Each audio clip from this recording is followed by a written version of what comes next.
"Don't close your eyes, sir. Not here, not tonight." The words cut through the steady rhythm of rain long before anyone noticed the man lying in the shadows.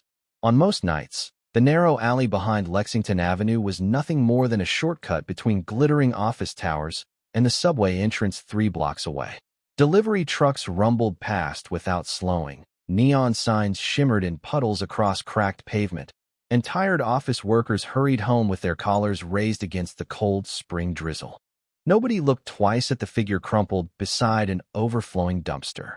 They assumed he was another homeless man sleeping off a rough night, another invisible soul swallowed by a city that rarely paused for strangers.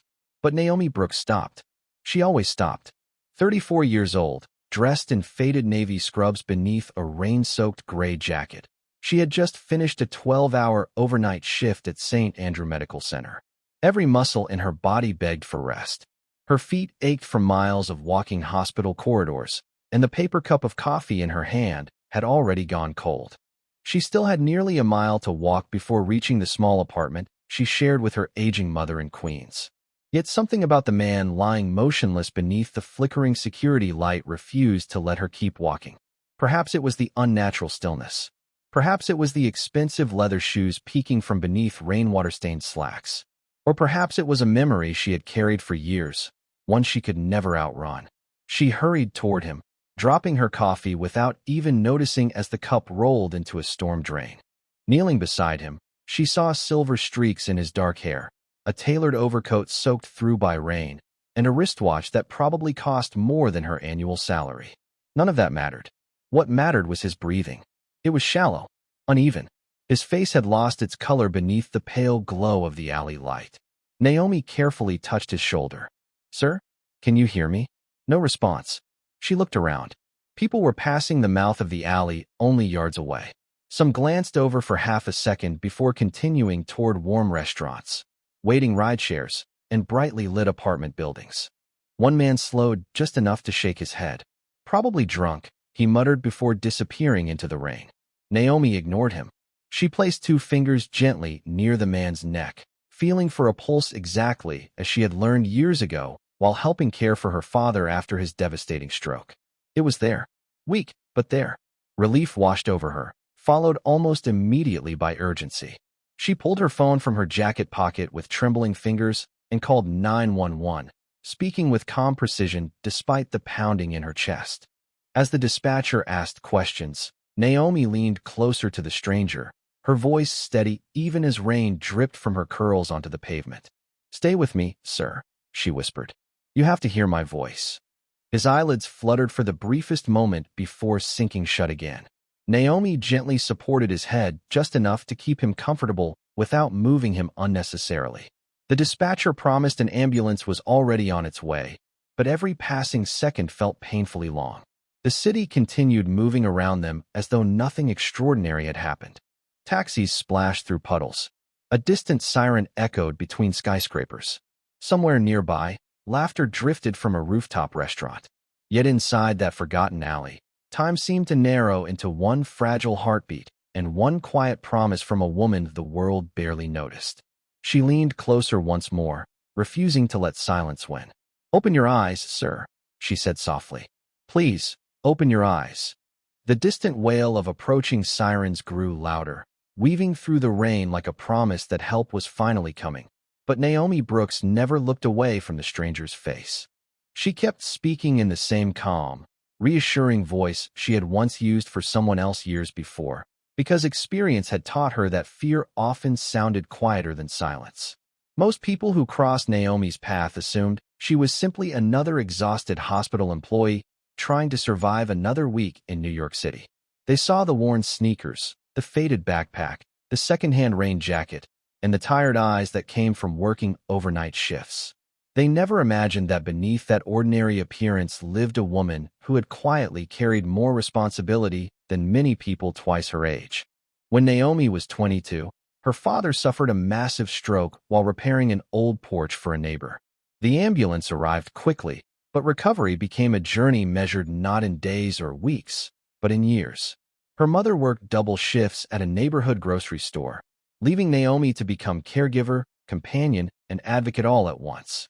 She learned how to recognize changes in breathing before nurses explained them.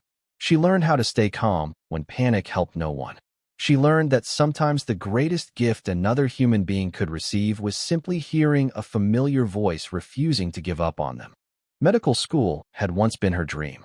She had completed 3 demanding years before family responsibilities forced her to withdraw. Friends promised she would eventually return, but life had different plans. Hospital bills replaced tuition payments. Prescriptions replaced textbooks.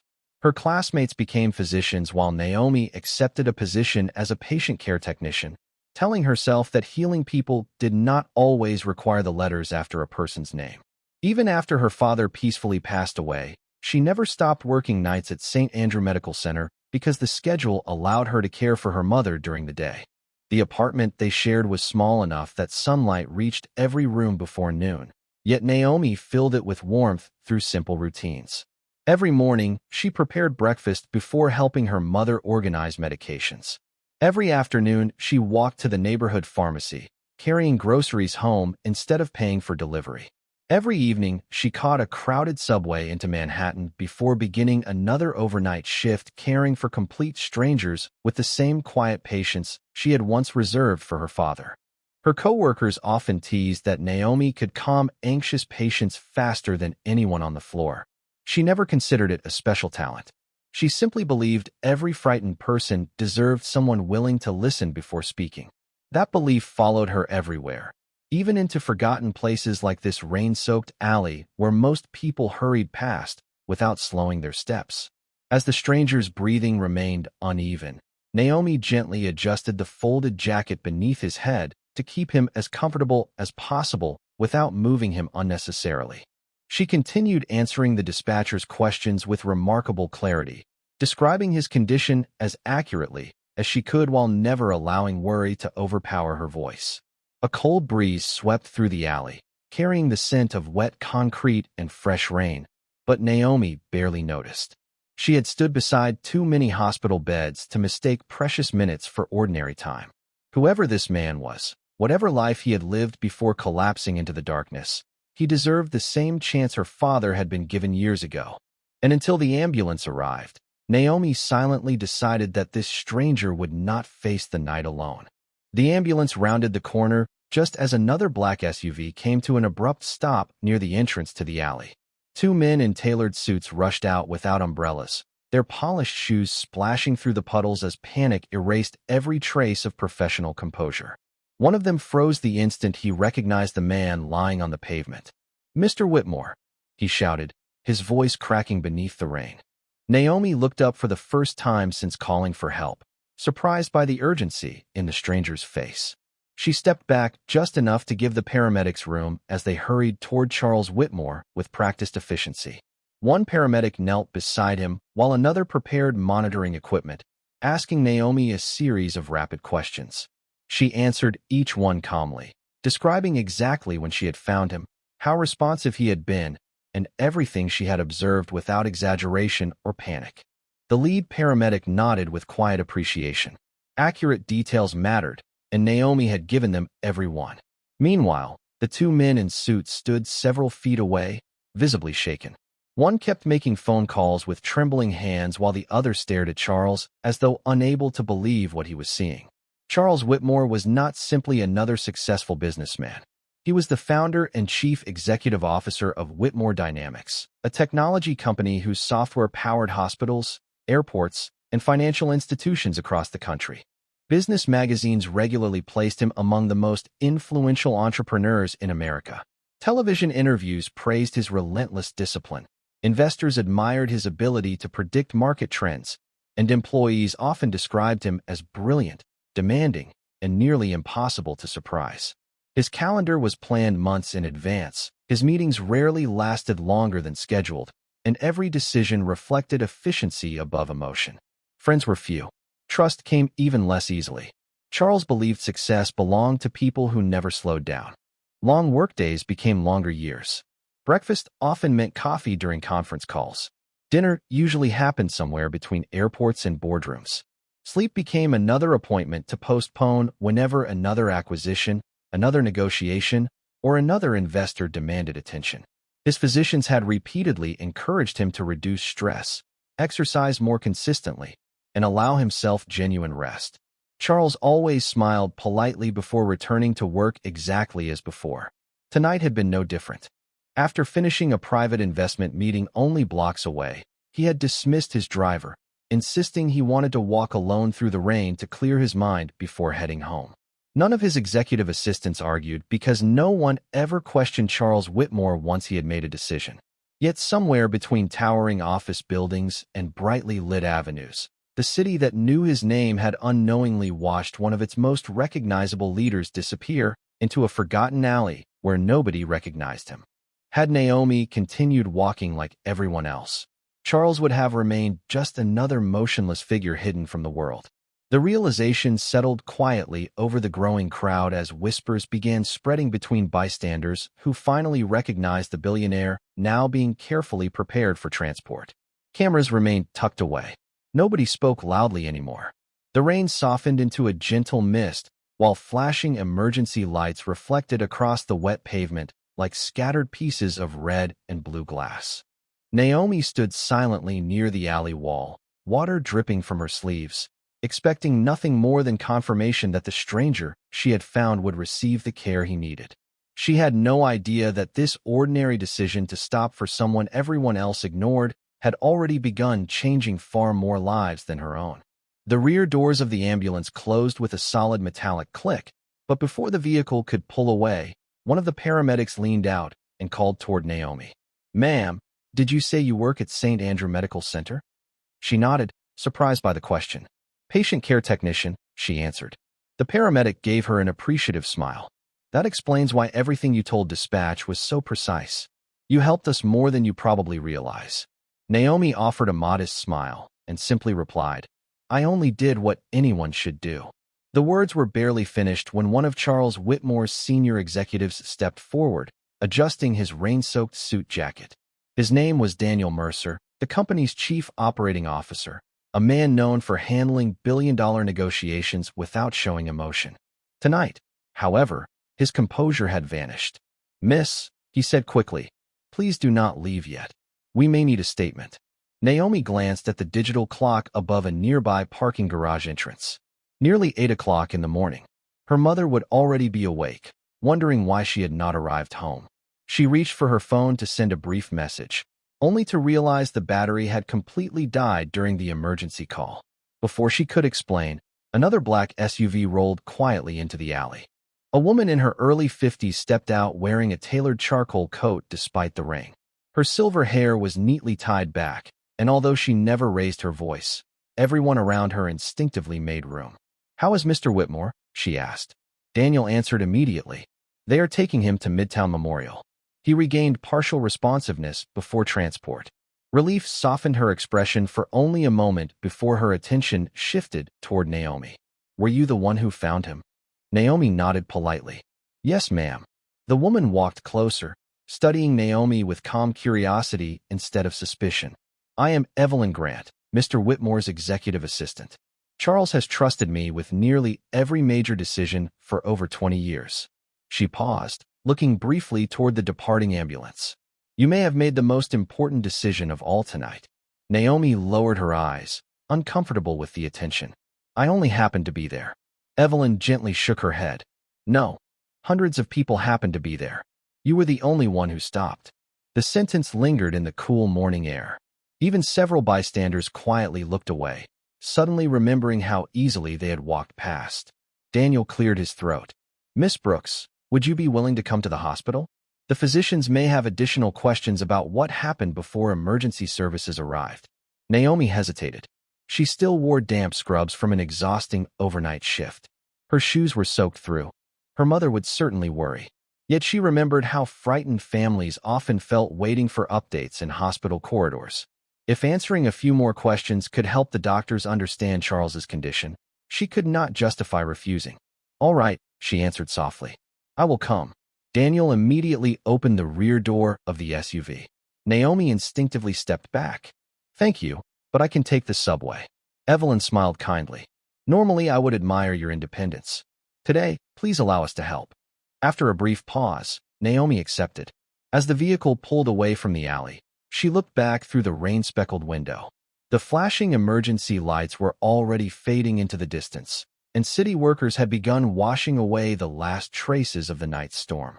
Within minutes, pedestrians would fill the sidewalk again as though nothing unusual had ever happened there.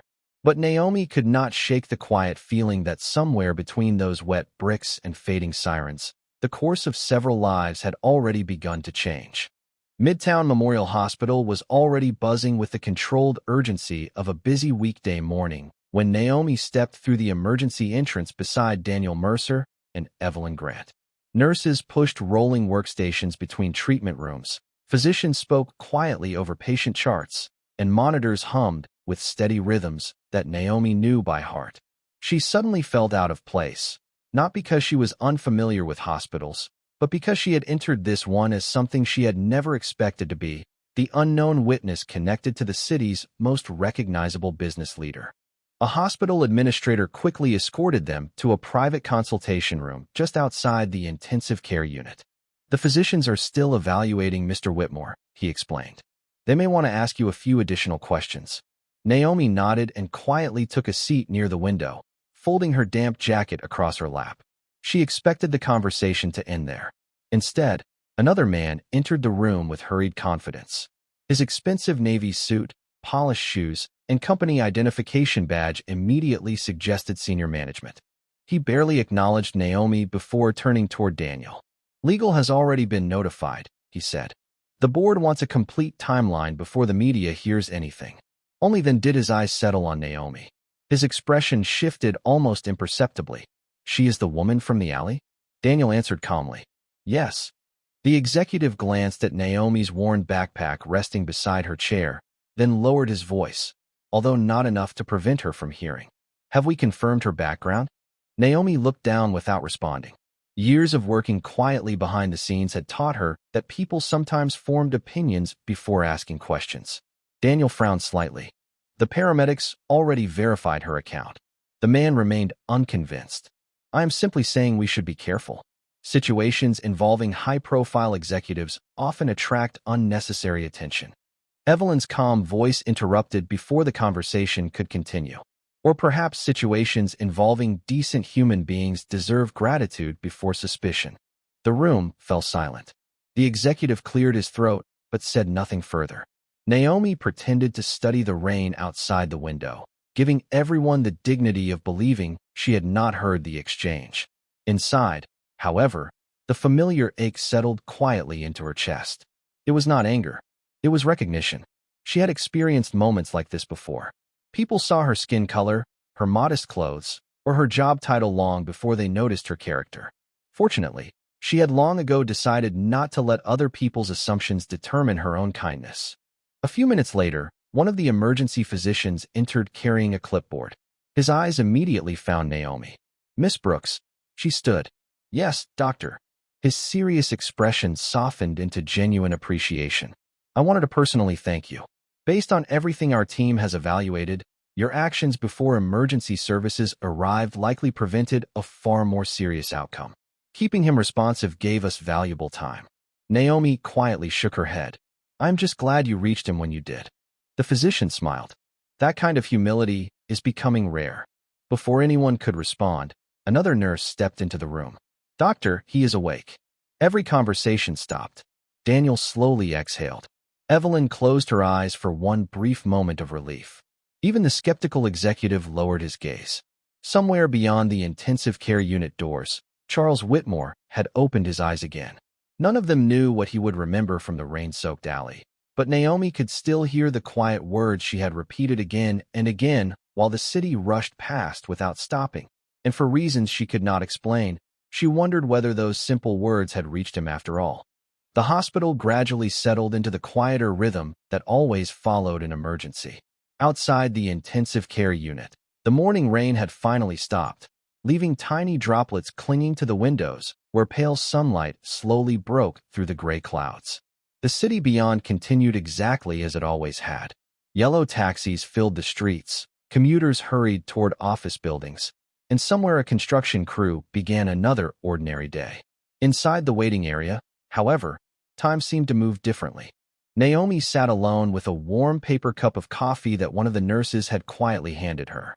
She wrapped both hands around it, more grateful for the warmth than the drink itself. She had still not reached her mother, and although a borrowed phone had finally allowed her to leave a voicemail, she knew there would be questions waiting when she eventually returned home. Yet none of that occupied her thoughts now. Her mind kept returning to the stranger she had found beneath the rain, wondering whether he would recover fully and whether he would remember anything from those uncertain moments between consciousness and silence. The hallway lights reflected softly across the polished floor, creating long bands of gold that stretched toward the intensive care unit doors. Nurses walked past in quiet conversation. Families sat together, speaking in hopeful whispers. Every face carried its own story, its own private burden. Naomi understood those expressions well. She had worn them herself while sitting beside her father's hospital bed years ago, learning that hope often arrived quietly instead of dramatically. Evelyn Grant eventually joined her, carrying 2 fresh cups of tea. She offered one without saying a word. Naomi accepted with a grateful smile. For several minutes, they simply watched the sunlight grow brighter across the windows. It was Evelyn who finally broke the silence. "Charles built one of the largest technology companies in the country," she said softly. "He has negotiated billion-dollar agreements, advised presidents, and solved problems that most people would consider impossible. Yet I have never seen him take a real vacation. I do not think he remembers how." Naomi listened without interrupting. Evelyn continued, "People admire his discipline. I sometimes wonder if they mistake exhaustion for strength." Naomi looked down at the steam rising gently from her cup. "My father used to believe resting meant giving up," she said quietly. "Then one day he told me something I never forgot. He said the strongest people are the ones who know when to accept someone else's help." Evelyn smiled sadly. "Charles has never been very good at that." Another peaceful silence settled between them. Somewhere nearby, a monitor emitted its steady rhythm, no longer urgent, only reassuring. Naomi closed her eyes for just a moment, remembering the cold rain on her face, the empty alley, and the quiet words she had repeated over and over while waiting for the ambulance. She had not spoken them because she expected recognition. She had spoken them because no one should face fear alone. A physician quietly emerged from the intensive care unit and paused after noticing the 2 women. His expression carried something gentler than before. "He is stable," he said. "He has been asking the same question since he woke up." Evelyn immediately stood. "What question?" The physician smiled faintly before looking toward Naomi. "He keeps asking who the woman was that refused to let him fall asleep. He says he remembers hearing one calm voice through the rain, and he wants to thank her himself." Naomi lowered her eyes, suddenly overwhelmed by emotions she could not fully explain. She had expected to disappear back into ordinary life once the emergency ended. Instead, the simple kindness she had offered without hesitation had quietly remained in the heart of the man whose life had crossed hers for only a few unforgettable minutes. Several hours later, the physician returned with a reassuring smile and gently motioned for Naomi to follow him. "He is still recovering," he explained quietly as they walked down the softly lit hallway. "Please keep the visit brief. He tires easily." Naomi nodded, suddenly more nervous than she had been in the rain-soaked alley. She had spoken to frightened strangers countless times throughout her years in hospitals, yet walking toward the private room of one of the country's most influential businessmen somehow felt different. The physician opened the door and stepped aside. Morning sunlight poured through the large window, washing the room in a warm golden glow. Charles Whitmore rested against an elevated hospital bed, his complexion stronger than before, but still carrying the unmistakable fatigue of someone whose body had demanded a pause after years of being ignored. The steady rhythm of the heart monitor filled the quiet space with reassuring consistency. Charles slowly turned his head as Naomi entered. For several seconds, neither of them spoke. He studied her face carefully, and then a faint smile appeared. "It was your voice," he said softly. "I remember it now." Naomi offered a gentle smile in return. "I am glad you are feeling better, sir." Charles looked toward the empty chair beside his bed. "Would you sit down for a moment?" She accepted quietly. Outside the window, sunlight reflected from nearby skyscrapers, replacing the storm clouds that had hidden the sky only hours before. Charles remained silent for a long moment before speaking again. The doctors told me something that I cannot stop thinking about. Naomi waited patiently. They said those first few minutes mattered more than anything that happened after I reached the hospital. He paused, looking down at his hands. If you had walked past me the way everyone else did. He never finished the sentence. He did not need to. Naomi answered gently. Someone would have stopped eventually. Charles slowly shook his head. They did not. The room became quiet again. Charles looked toward the window before speaking almost to himself. For 30 years I believed success meant moving faster than everyone else. More meetings, more companies, more achievements. I built buildings, created jobs, signed contracts worth hundreds of millions of dollars. He smiled sadly. Yet none of those things helped me while I was lying alone in that alley. Naomi listened without interrupting. Charles turned back toward her. One ordinary person did. His eyes filled with a sincerity that surprised even himself. Do you know what I remember most? Naomi shook her head. Not the rain, not the pain, not the ambulance. He smiled faintly. I remember someone telling me to keep my eyes open. Over and over. Calmly. Like you already believed I was going to survive. Naomi lowered her gaze for a moment. Hope is easier to hold when someone shares it with you. Charles quietly repeated the sentence as though trying to memorize it. Then curiosity crossed his face. The physician mentioned that you work in healthcare. Are you a nurse? Naomi smiled gently. No, sir. I am a patient care technician. Charles nodded thoughtfully. Only that. She hesitated before answering. Years ago, I was in medical school. I left before finishing because my father became ill. My family needed me more than my education did. Charles looked genuinely surprised. You gave up becoming a physician? Naomi answered without regret. I chose my family. I have never considered that a loss. Charles remained silent, absorbing every word. For the first time in many years, he found himself measuring success by something entirely different from wealth or influence. Sitting across from him was a woman who owned very little by the world's standards, yet somehow possessed the kind of strength that could not be purchased, negotiated, or inherited. In that quiet hospital room, Charles Whitmore realized that the greatest investment anyone could ever make was not in companies or markets, but in another human being. Charles remained thoughtful long after Naomi left the room. The afternoon sunlight slowly drifted across the polished floor, while the quiet beeping of the monitor reminded him that every heartbeat was another gift he had almost lost.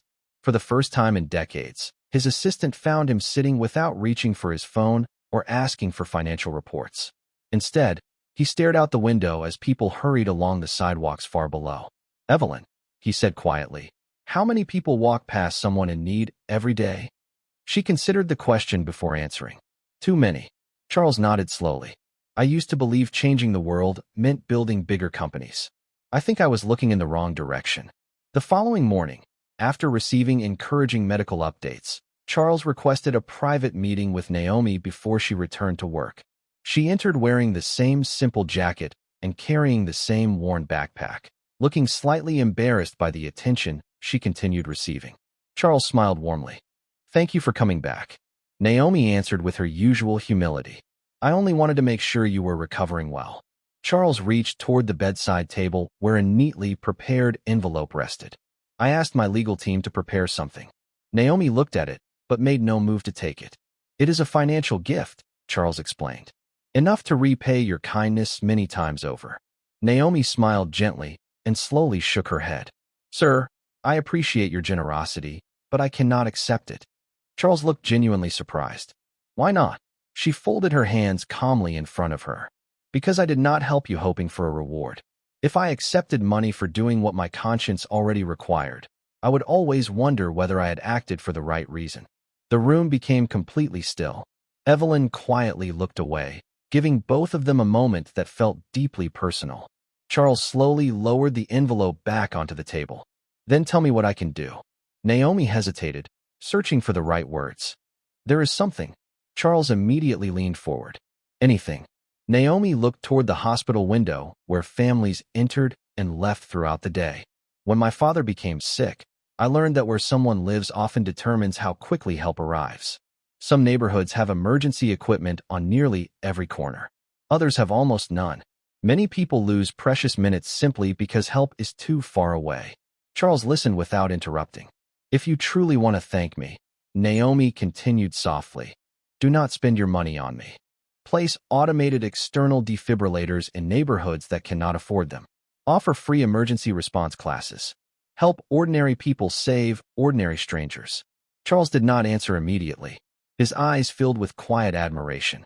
You are asking me to help people I will probably never meet. Naomi smiled. Someone you had never met helped you. Those simple words settled deeply into his heart. Charles slowly stood beside the hospital window, watching sunlight brighten the city skyline. By next month, he said firmly, Whitmore Dynamics will establish a community emergency response initiative across New York City. Not because it is good publicity, because it is the right thing to do. Naomi's eyes reflected quiet gratitude rather than excitement. Then that is more than enough. As she prepared to leave, Charles spoke once more. Miss Brooks. She turned. You saved one life in that alley. He smiled gently. I have a feeling your kindness is about to save many more. Naomi simply nodded before walking toward the door, leaving behind no request for recognition, no expectation of applause, only the quiet example of a woman whose compassion had transformed gratitude into lasting purpose. 1 year later, the alley behind Lexington Avenue looked almost nothing like the forgotten passage where two strangers had crossed paths on a rainy morning. Fresh lighting lined the brick walls, security cameras watched quietly from above, and bright emergency signs pointed toward a newly installed automated external defibrillator mounted inside a weatherproof cabinet. A small bench stood beneath a young maple tree planted by neighborhood volunteers, offering weary pedestrians a place to rest instead of another reason to hurry past. Few people walking through the alley knew why those changes had been made, but thousands across New York City had already benefited from the movement they inspired. Whitmore Dynamics had funded hundreds of emergency response stations throughout underserved neighborhoods, partnered with hospitals to provide free life-saving training, and supplied community centers with equipment that many residents had never imagined they would have access to. Charles Whitmore refused to place his own name on any of it. Every plaque carried the same simple inscription. Kindness begins when someone chooses to stop. On a bright autumn afternoon, Charles quietly returned to the alley alone. There were no reporters, no security team, and no photographers documenting the visit. He wore a simple navy jacket instead of an expensive business suit and walked slowly, noticing details he would have ignored in the past. Children laughed in a nearby playground. A food vendor greeted customers across the street. Office workers paused on the new bench while checking messages before continuing home. Life flowed naturally around him, and for perhaps the first time in many years, Charles did not feel the need to rush ahead of it. As he reached the place where he remembered opening his eyes to a calm voice through the rain, he stopped. The memory remained vivid. Not the fear, not the uncertainty, only the quiet reassurance of someone who had chosen compassion instead of convenience. Behind him, familiar footsteps approached at an unhurried pace. Charles turned and smiled. Naomi Brooks was walking home after another overnight shift, wearing fresh scrubs beneath the same practical jacket she still preferred despite Charles offering countless opportunities to replace it. Some things, she often said, did not need replacing simply because they were ordinary.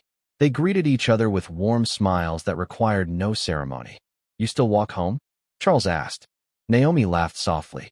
Most days. It reminds me to notice people. Charles nodded thoughtfully. I am still learning how to do that. They stood together for a quiet moment, watching sunlight filter through the leaves above the alley.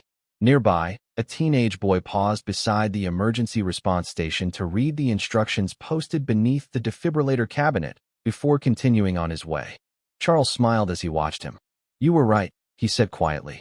Helping strangers changes more than one life. Naomi looked toward the busy street where countless people passed without realizing the story hidden within those ordinary bricks. Kindness always travels farther than we can see, she answered. A gentle breeze carried golden leaves across the pavement where rainwater had once gathered. The city continued humming with its endless rhythm, but neither of them seemed eager to interrupt the peaceful silence. There was nothing left to prove and nothing left to repay. One simple decision made by an ordinary woman had become a quiet legacy that would continue long after both of them were gone. Charles looked once more at the modest plaque before walking away. Naomi followed a few steps later toward the subway station, disappearing naturally into the crowd she had always been part of. The alley remained behind them, no longer remembered as the place where someone collapsed, but as the place where one act of compassion quietly reminded a city that the greatest measure of strength has never been power, wealth, or status. It has always been the courage to stop when everyone else keeps walking.